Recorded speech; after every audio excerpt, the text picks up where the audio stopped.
বন্ধুরা, প্রিয়াঙ্কাস কিচেনে আপনাদের সবাইকে স্বাগত। তো আজকে আমি খুব অল্প সময়ে তৈরি করা যায় এমন একটি ছোট্ট মিষ্টি রেসিপি আপনাদের জন্য নিয়ে এসেছি, বিশেষ করে যারা মিষ্টি প্রেমী। তাহলে দেখতে থাকুন আজকের এই রেসিপি। এখানে একটা কড়াই বসিয়ে নিয়েছি, আর এখানে নিয়ে নিয়েছি আমি full fat cow milk, Amul গোল্ডের। তো আমি দুধটা ঢেলে দিচ্ছি।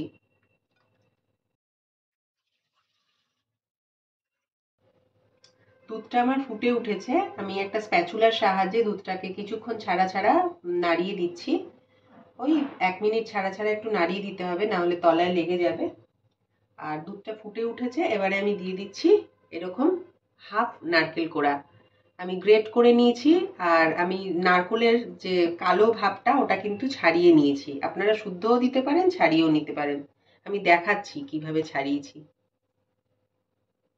মিক্স করে দেবো ভালো করে।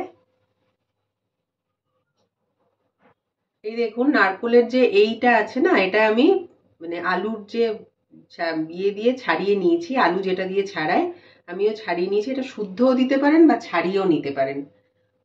তো এরম ভাবে করে আমি গ্রেটার দিয়ে গ্রেট করে নিয়েছি। ভালো করে নাড়াতে থাকবো, কিছুক্ষণ ছাড়া ছাড়াই আমি নাড়িয়ে দেব। গ্যাসের ফ্লেমটাকে মিডিয়ামে দিয়ে আমি ক্ষীরটাকে 1-2 মিনিট ছাড়া ছাড়া একটু করে নাড়িয়ে দেব, না হলে কিন্তু তলায় লেগে গেলে রান্নার স্বাদটা থাকবে না।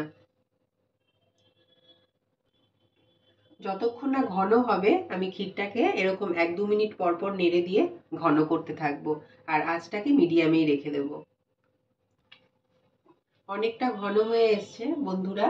তো এবারে আমি কিছু বাদাম, মানে কাজু আর আমন্ড আমি এরকম ছোট ছোট করে কেটে রেখেছি, এটা মিশিয়ে দিচ্ছি। আর দিয়ে দিচ্ছি কটা কিশমিশ। তো আমার এই পায়েসটা অনেকটাই গাঢ় হয়ে গেছে। এবারে আমি দিয়ে দিচ্ছি চিনি। এখানে 4 টেবিল চামচ মতো চিনি আছে, এটা দিয়ে দিচ্ছি। মিষ্টিটা আপনারা নিজেদের স্বাদ অনুযায়ী দেবেন, তবে নারকেল তো মিষ্টি, খুব বেশি মিষ্টির প্রয়োজন হবে না।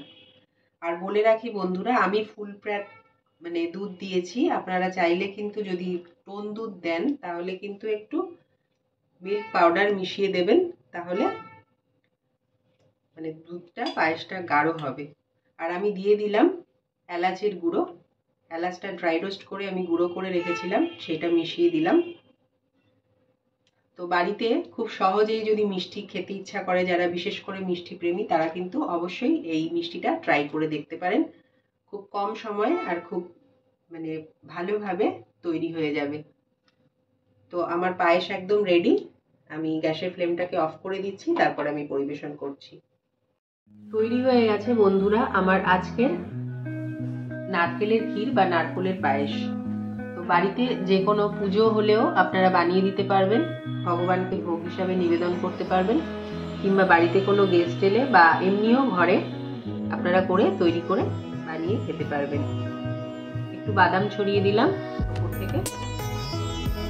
তো আমার রেসিপি যদি ভালো লাগে অবশ্যই একটা লাইক শেয়ার করতে ভুলবেন না, আর পাশের বেল বাটনটা প্রেস করে আমাকে একটা সাবস্ক্রাইব করতে ভুলবেন না।